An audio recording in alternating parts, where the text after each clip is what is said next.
So it is Memorial Day and I'm just relaxing and enjoying my day off. It's been so nice. I really need it. I really needed an extra day. I really needed time off, but okay. So the plans for today are, I just got off a call with the Washington guy and we had about an hour and a half talk, which was nice. It was nice not to have to be like on a time crunch or like us running back and forth and moving here to there. So that was nice. And yeah, we're having very good conversations that are fun. And so we're going to set up a date, hopefully in June. That's the plan. And yeah, we'll see what happens then. So the plans for today with working out. Okay, so last night I really didn't want to work out. I promised myself, you know, I'm like, I need to work out. Saturday failed, and Sunday I like really procrastinated until like almost 9 o'clock. But I told myself, and something that I want to remind you to do is I never regret working out. I always am really grateful and happy when I do work out. So like if you're ever feeling like you're just like, I'm just gonna hate this whole workout thing, just remind yourself that like you really never regret it. You never go, damn, I wish I didn't work out today. That was stupid. Like I always feel really good afterwards. And again, I was right last night. I did my cardio yesterday and I just put on some Mariah Carey remixes and I was just off on my little cycling for 35 minutes. And then I walked for 15 minutes, 5-minute warm up, 10-minute cool down, and then I was out of there. So today, our trainer is actually going to be out for like 2 weeks. So he's going to be going back home to deal with some family issues. But so I'm going to be on my own for working out. So my hope is that I'm going to be working out at Planet Fitness all week long and next week as well. And I really just need to kick it up. My eating has been so-so. I'm really still tracking in my lifestyle. So I've been staying within my boundaries for macros, still behind on protein. This morning I had like eggs with a little bit of like organic cheese and then like a spoonful of like organic salsa. That was bomb. And so I really enjoyed that because I was full. And then I got some Starbucks when I was on my call with my Washington guy. And then I had some croissants to go along with it. So I probably could have done without that, but I think I'm still within my limits. And then probably tonight I'm going to do salmon because I made salmon last night and then I need to make chicken for lunch and salad for the rest of the week. So maybe I'll have you guys come along as I can do that, but I need to get dressed to work out. I'm almost done.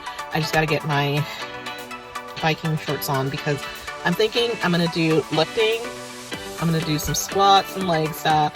Also, I'm going to do probably some lat pull downs I think would be good for me. I need to really focus on my back this week and my legs, and additional cardio wouldn't hurt either. Okay, heading in for day 2 of working out. I got my Mariah remix back on. We're going to get this done. Okay, so for right now, I'm going to do 5 minutes for the warm-up, and then based off of how crazy crowded it is, I wanted to do legs today and then I rethought it because I'm like, I can always do it tomorrow and just get that extra cardio day in that I missed. And then work on legs tomorrow because I'm going to be by myself working out for the next 2 weeks. So maybe I'll do that.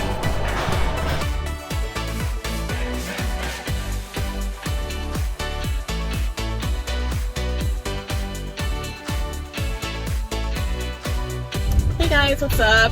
I just got done going to an event, which is like a city event, and I'm at my old alma mater, and I knew that if there's going to be events with public officials that there will be student protesters because we're on a university campus. So like I knew that coming in. So when I walked in and I saw them like lined up in the back, that I was like, oh boy, here we go, it's going to be on. So I'm all for students and everybody having a right to protest in a respectful manner. And, they probably would have avoided all of this had they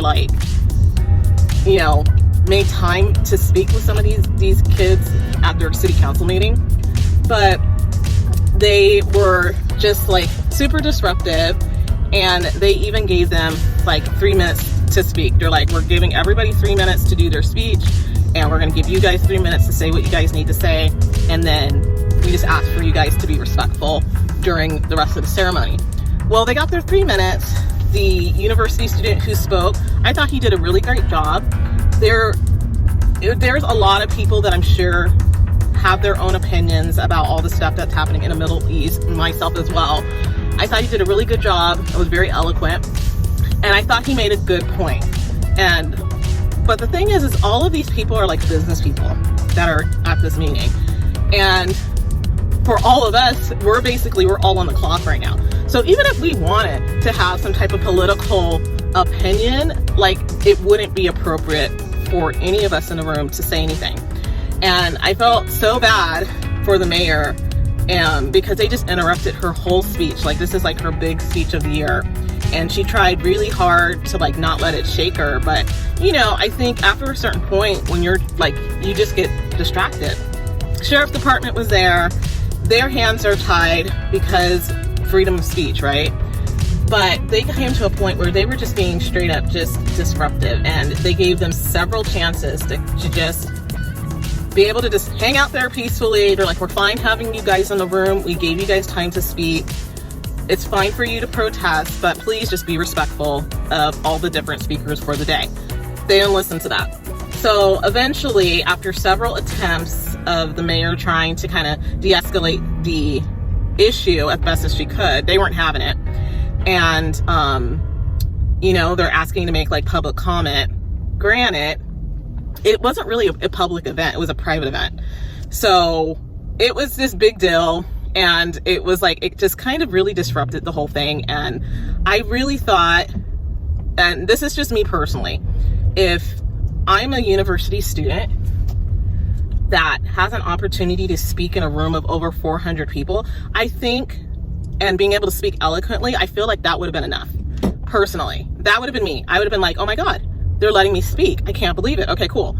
I'm going to make my key points of why, like, I'm pissed off about this. And then after that, say, if anybody wants to come talk to us at the end, we will be here in the back, quietly protesting. They weren't having that. So they have the sheriff's department, I'm leaving right now, that they are evidently must be escorting the mayor and other city officials off of the campus. I'm all for protesters, but I just think that there is just a respectful way to do it. And, they were like, eventually they ended up closing one of the partitions because they're like, we gave you guys opportunities to protest peacefully. We even gave you guys a space. We have tried to be accommodating, but now it's just come to a point where, like, now you're starting to be aggressive. So I feel like their whole point of protesting was really kind of ruined, and it almost made them look like a joke. And I feel like these young men and women are not really understanding that we understand we're trying to make a point, which is a completely valid point, but it probably wasn't the best way I would have done it. I think having an opportunity to speak would have been suffice, and people were respectful and they listened, but it just became chaos. Like, then we had somebody jump up who was an alumni who was like, I'm an alumni from the school and I'm just so ashamed and all this stuff. And we had somebody else stand up. I don't know who this guy was. He's like, oh, we welcome all of you, but please be respectful. So it was a hot mess. It didn't make anybody look good on either side. The protesters, they got to a point, and it's like, I think they made a stronger position when they respectfully asked to speak and to please they said, we're going to give you 3 minutes. And he's like, it's going to take me 5. And everyone was like, oh no. And he got it done in like 3 minutes. He made his key point, and he should feel very proud of himself. But my thing is, you're representing this really complex situation, and you're trying to show your support, but there are ways to do it peacefully and respectfully. So that's just my opinion. I think you make a better point if you are respectful and calm and say, look, we're not happy about this. We're not happy that you're supporting this and that you're funding it, but we understand that we don't agree, but I'm respectful. And I think that's the one thing that a lot of people are missing, especially a lot of young adults, even older adults now, that they can't speak respectfully, especially with opposing views, in a way that is kind. And I'm sure like a lot of people are gonna be like, well, you can't always be kind all the time and all this stuff, and you know, all these bad things are happening. And it's like, we understand this, but there's also a way for you to represent the people that are suffering right now in a way that is dignified, but also makes a very powerful point. Do you agree with that? I'm sure everybody has their own points, and I'm sure everyone's like, well, there's enough kindness and all of these bad things are happening. But it's also, it would have been more impactful to have images of children from that area of the world who are suffering, and to have them stand in front and make their statement and say, this is what we want from our local officials to pass this resolution, and we are opposed to A, B, and C, and thank the people for the time, and then go off and peacefully protest. To me, that would have been more impactful. I think it came to a point where it was just plain annoying, and it was just, everyone was just getting over it, and we had other people yelling at them, and it was just like this huge conflict, both sides, not just the students, but from the way that the officials have been handling this. I think they should have taken what they could get and say, we're going to talk to the mayor, and she's part of the city council, and if we can get the whole city council behind us, we're going to respectfully speak to the mayor to just speak to her heart. It was a mess, and so finally I'm out of there. Other people have their way of doing things, but it just kind of makes your point as a protester not valid. It almost makes it like a joke, and that's what I felt from like the audience. And I'm like, it's so sad to me, because it's like they're not really understanding that now the people who are in a room, you have this cause that you really feel passionate about, but now that you're making it almost like a joke by your behavior, and maybe because I'm older now, I don't know, but I just think being able to speak peacefully and get your point across and have your main points and find ways to touch people's hearts, that is always the best way to make an impact. The protesters have family over in Palestine, and I said that would have been a good person to come and speak and share what's happening in that region based off of their family's account. I think that would have been a really powerful statement to say, this is what's happening to my family in this region, and we're asking our city council to pass this resolution based off of this, and these are the cities that have already done so and have followed suit. They wanted a resolution passed for a ceasefire from the city that I work in. I felt like that would have been more impactful. I think that would have hit people in the mouth, and to see even just poster images of some of these things. I think even if, let's say there's a family member who's actually on the ground and who's able to get communications out, to send images of the damage and images of the people that are impacted. I think that would have been a better way to do it, but this is just me in hindsight with my own opinion. Leaving cold plunging, it's Sunday.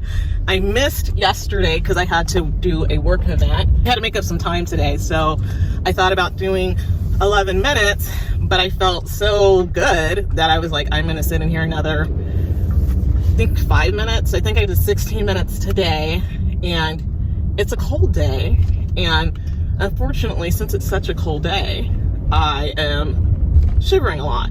So I'm freezing at the moment. So I'm gonna go grab some tea to warm up. So yeah, so this weekend, I mentioned I didn't do a whole lot. I had to work most of yesterday, and I didn't work out on Friday, and I did not work out on Saturday. We have our check-in starting this week, and I still need to get down. I had a bad eating day yesterday. I still need to get down at least 3 pounds. And so I plan to check in on like the 13th, I think, just to give myself time. We have up until I think the 14th to be able to do our fitness check-in. And I'm still tracking my meals on Lifesum. I noticed is that whenever I think I'm gonna be able to like squeeze one more meal in, just like one more little snack or something, it makes me go over my daily range. Yesterday, I was way off. I ate more than I should have, and it went way over. So really, I like have to really stay within like my macros. I think I'm like at 1733 calories a day, and those range are a little bit below.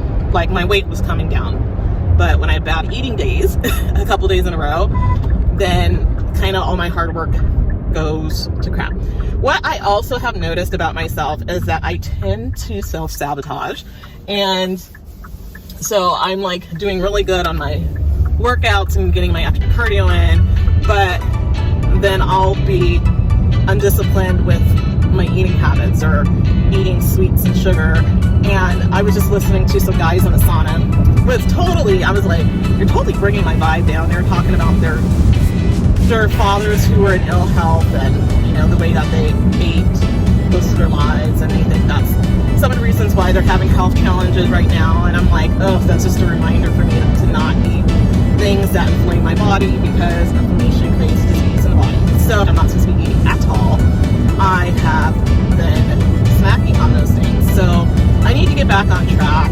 So I need to go grocery shopping today and really just stop eating out, like stop grabbing stuff at like even Chipotle is like easy. You can go over on your calories there.